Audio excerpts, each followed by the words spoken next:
I think that we need sober heads to prevail under this circumstance. Look, the NDC has done a lot. And I have heard many people who say that, oh, the NDC has disappointed us.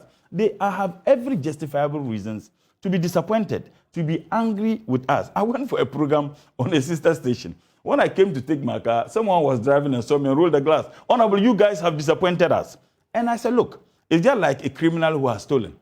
Anybody can slap you, even kids can slap you. You can't say anything. You can't have a justification, you can't defend this. But the point I'm just making is that we delivered when it came on the issue of the speaker. We delivered in the matter of the budget by rejecting it. And we saw also how the constitution and standing orders were ripped apart by this government in ensuring that they have the budget approved. We delivered when it came to the issue of the e-levy.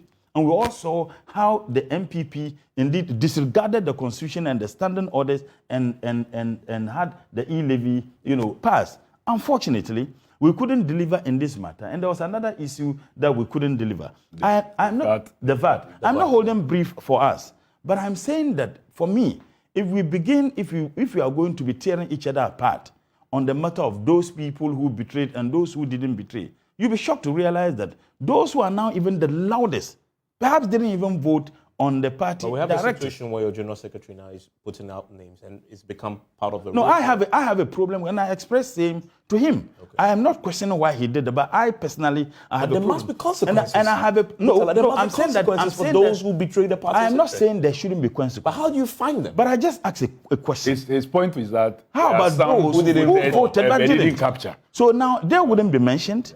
Their concerns, we think that they betrayed the party. When, truly speaking, they never betrayed the party. And that is why I said, look, sober heads need to prevail. We still have a lot of businesses to do. Yeah. I was devastated, and like Kofi stated, a lot of us were devastated. The reasons why we felt that we needed to have these ministers rejected were the reasons that resonated with people like you, the media, civil society organizations. Even the diplomatic community. Exactly. In fact, even the IMF, the very people from whom we are begging for money, part of their recommendations and the reasons why they think that this government has mismanaged the affairs of this country was that we have a huge government. So it was a national issue.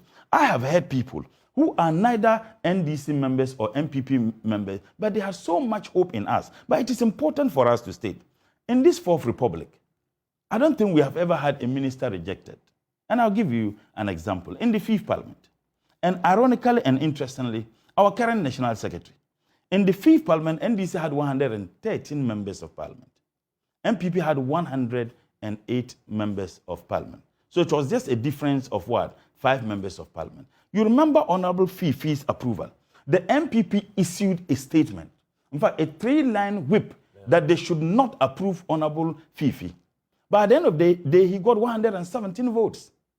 It means that 4 members of the MPP disregarded the whip line, the directive of their party, and voted for him. So the impression is created as if this is the first time we have had that. I mean, disastrous as this, and as a member of the NDC, shameful as some of our colleagues indeed conducted themselves, it is important for us to understand that at this material moment, we need sober heads to prevail. We need to understand that, yes, we failed the people of this country. We failed the teeming mass of our people. But that is not the end of the world. Look, I agree that if there are several scientific ways by which we can determine those who betrayed the party, let's do that. How? Now, that's what I'm saying, that if there are, just let it be. I mean, if there isn't, I believe that those who did that, in the heart of their hearts, would feel so ashamed because they went into the polling booth alone, because of the backlash. And the backlash is not only coming... But they suffered it in Howard Kumsin's case. Yeah. And they knew. All of you felt from that history that you are not going to allow yourself to be branded. Yeah.